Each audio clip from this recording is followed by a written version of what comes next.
नमस्कार दोस्तों, आज का टॉपिक है माइक्रोवेव ओवन के डायग्नोसिस, जिसके अंदर हम एक सिम्टम्स के बारे में बात करेंगे, जो है microwave oven shuts of automatically after few seconds in microwave mode.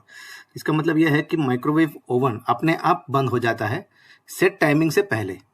हमने जो भी टाइमिंग सेट की है उससे पहले वो अपने आप बंद हो जा रहे हैं। तो देखते हैं कि इस सिम्टम्स के क्या क्या डिफेक्ट्स हो सकते हैं, उनका क्या कारण हो सकता है और उसको किस तरह से हम सॉल्व करेंगे। कस्टमर फीडबैक देता है कि माइक्रोवेव ओवन जो है वो बहुत जल्दी बंद हो जाता है, जबकि सेट टाइम इससे ज़्यादा था। अलार्म कोई नहीं आता, बस बंद हो जाता है।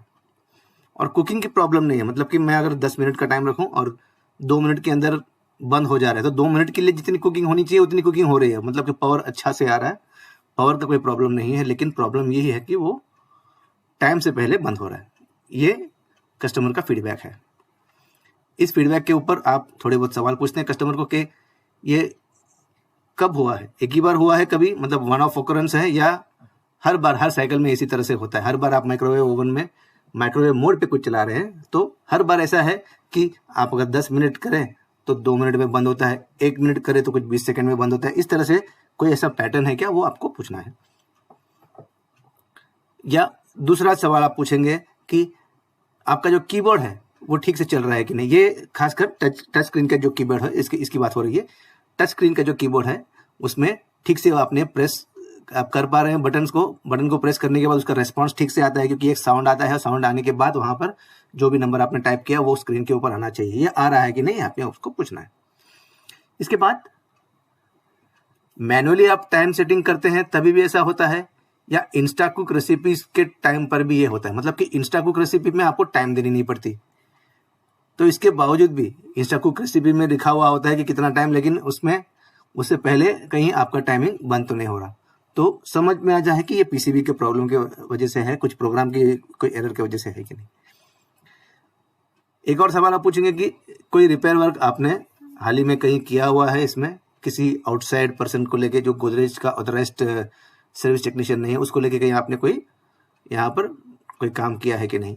और आखिरी में सवाल कि ये कौन से मॉडल का माइक्रोवेव ओवन है, क्योंकि हर मॉडल के माइक्रोवेव ओवन का अलग अलग डेडिकेटेड स्पेयर्स होता है, उनके अलग आइटम कोड्स के हिसाब से, और वही स्पेयर्स डेडिकेटेड स्पेयर्स उसमें लगेंगे। एक का पीसीबी दूसरे को इस तरह से लगाने की कोशिश आप ना करें। इसमें से हम कुछ डिफेक्ट्स को लाइन आउट करते हैं, लिस्ट आउट करते हैं कि हो सकता है कि ये डिफेक्ट्स है, कि इसलिए यहाँ पर लिखा हुआ कि पॉसिबल डिफेक्ट्स। ये डिफेक्ट्स ऐसे नहीं कि यही होंगे, लेकिन ये पॉसिबल डिफेक्ट्स हैं। पहला डिफेक्ट ये हो सकता है कि कीबोर्ड ही डिफेक्टिव हो।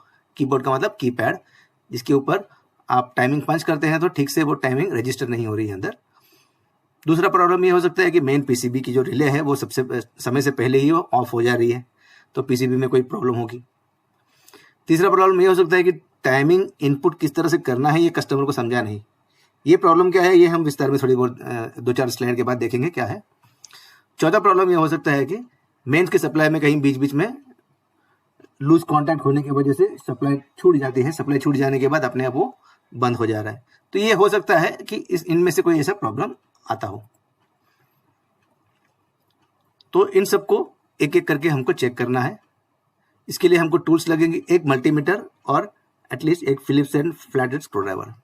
देखिए, माइक्रोवेव ओवन का जो भी डायग्नोसिस आपको करना है, फॉल्ट डायग्नोसिस करना है, आपको कम से कम एक मल्टीमीटर तो लगेगा ही लगेगा, बिकॉज ये इसके लिए एक आप कह सकते हैं कि एक मैंडेटरी टूल है।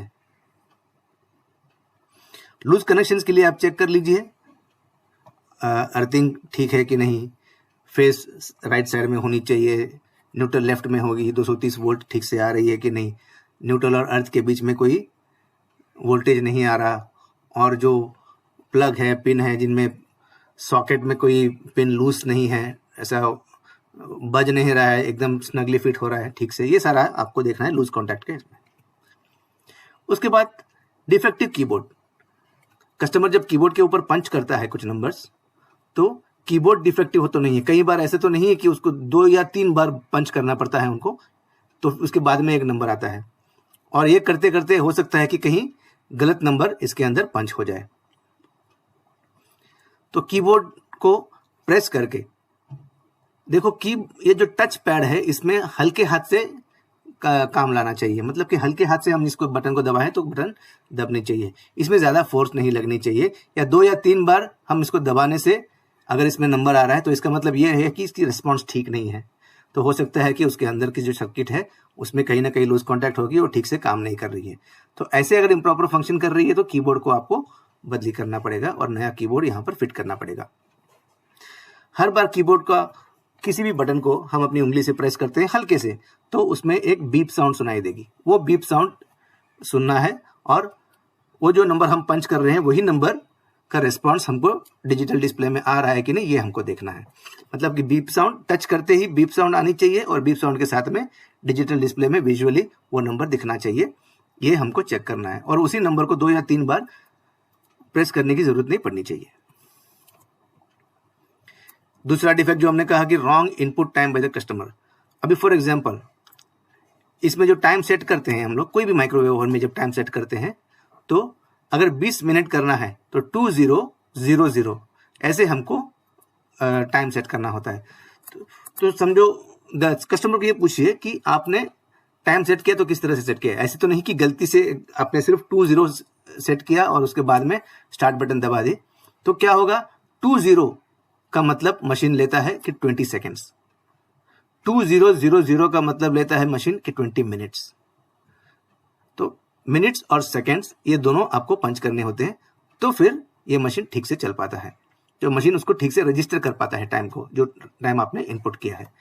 इसकी एक जांच करनी है, टाइमर को पूछना है, कस्टमर को पूछना है कि ये टाइमर आप सेट करते हैं तो किस तरह से सेट करते हैं। तो एक बार आप मेरे सामने 15 मिनट सेट करके दिखाइए, फिर आप 20 मिनट सेट करके दिखाइए। 20 मिनट सेट करने में आपको कोई दिक्कत हो रही है, अगर कस्टमर 20 दबाकर डायरेक्टली स्टार्ट दबा रहे हैं तो हो सकता है कि कस्टमर को पता नहीं होगा कि किस तरह से उसको टाइम सेट करना है। तो आप उसको कस्टमर एजुकेशन के तहत आप उनको बता सकते हैं कि MMSS मोड में टाइम इसके अंदर पंच होता है, मतलब कि मिनट सेकंड। तो मिनट और सेकंड दोनों हमको यहाँ पर प्रेस करनी होती है। ये एक चेक आप कर सकते हैं। इसके बाद पॉसिबल डिफेक्ट है कि पीसीबी खराब हो। अगर पीसीबी खराब है ये शक है आपको और माइक्रोवेव मोड में खास करके, तो इसको चेक करना बहुत आसान है। सबसे पहले आप क्या करें, ओवन को पावर ऑफ कर दें, ओवन के ऊपर के श्राउड को खोल दें। श्राउड को खोलने के बाद आपको कैपेसिटर को डिस्चार्ज करना पड़ेगा। कैपेसिटर डिस्चार्ज करने की जो प्रोसीजर है वो प्रोसीजर हमने हमारे दूसरे ट्रेनिंग प्रोग्राम्स में भी दिए हुए हैं।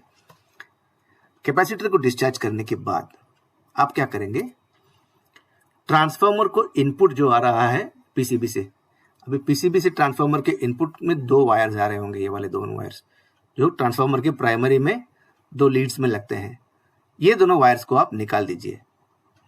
निकालने के बाद आपने क्या किया है, ट्रांसफार्मर, कैपेसिटर, डायोड, मैग्नेट्रॉन, ये वाले जो हाई वोल्टेज की सर्किट है वो पूरी की पूरी सर्किट को आपने आइसोलेट कर दिया और अपना मशीन को सुरक्षित कर लिया। अब इसकी जो दोनों लीड्स हैं वो बेयर मेटल के लीड्स होगी, तो उसके ऊपर चाहे तो इलेक्ट्रिकल जो इंसुलेशन टेप होता है उसको थोड़ा सा उसके ऊपर आप बांध लीजिए और इन दोनों लीड्स में मल्टीमीटर के दोनों लीड्स लगाइए और मल्टीमीटर को एसी वोल्टेज पे सेट कीजिए। एसी वोल्टेज पे सेट करने के बाद आप क्या करेंगे, डिस्प्ले पैनल से माइक्रोवेव मोड सेट करेंगे और माइक्रोवेव मोड सेट करने के बाद आप जो मनचाहा टाइमिंग है आपका, वो टाइमिंग आप उसके ऊपर पंच करेंगे। फॉर एग्जांपल आपने 5 मिनट्स पंच किया, ठीक है। यहाँ पर आपने मल्टीमीटर ऑलरेडी दोनों लीड्स इसमें लगा के रखे हैं, ये दोनों वायर्स में जो ट्रांसफार्मर के इनपुट है, मतलब पीसीबी से आउटपुट आ रही है और ट्रांसफार्मर को इनपुट। ये दोनों वायर्स में जैसे ही आपने स्टार्ट का बटन दबा दिया तो यहाँ पर 230 वोल्ट आनी चाहिए और आपने 5 मिनट का टाइमिंग सेट किया है तो अगले 5 मिनट तक यहाँ पर 230 वोल्ट कंटिन्यूसली आनी चाहिए। अब 5 मिनट के बदले यहाँ पर 1 मिनट में ही पावर ऑफ हो जा रहा है, मतलब कि यहाँ पर 230 वोल्ट्स आ नहीं रहा, 1 मिनट के बाद में यहाँ पर वोल्टेज 0 हो जा रही है। तो आपको पता चलेगा कि पीसीबी 5 मिनट्स का टाइम जो कस्टमर ने पंच किया है उस टाइम को न लेते हुए वो कोई गलत टाइमिंग में ही पहले से ही बंद कर रहा है सप्लाई को। कौन सी सप्लाई को, माइक्रोवेव की जो सर्किट है हाई वोल्टेज सर्किट, उसकी सप्लाई को वो बंद कर रहा है। तो आपको पता चलेगा कि पीसीबी में अंदर जो टाइमिंग की सर्किट है वो कहीं ना कहीं खराब है या टाइमर का प्रोग्राम उसका खराब है। तो ऐसे कंडीशन में आप पीसीबी को बदली कर सकते हैं, क्योंकि पीसीबी में 5 मिनट्स अगर हमने सेट किया है तो 5 मिनट्स तक यहाँ पर 230 वोल्ट एसी आनी चाहिए। 2 मिनट में हम लोग सेट किया है माइक्रोवेव का टाइमिंग, तो 2 मिनट तक यहाँ पर कंटिन्यूसली 230 वोल्ट आनी चाहिए। उस समय से पहले अगर यहाँ पर वोल्टेज बंद हो रहा है, दैट मीन्स पीसीबी खराब है। Very simple. इलेक्ट्रॉनिक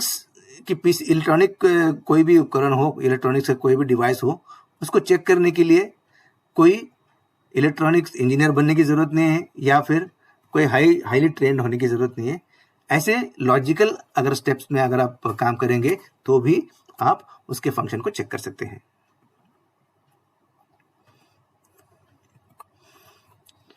तो दोस्तों, ये थे कुछ सिंपल स्टेप्स जिससे आप ऐसे प्रॉब्लम्स को डायग्नोस करके उसको रिपेयर कर सकते हैं और उसका फॉल्ट फाइंड आउट करके उसकी रेमेडियल एक्शन करा सकते हैं। Thank you very much. अगले डायग्नोसिस के साथ में फिर मिलेंगे। Bye bye.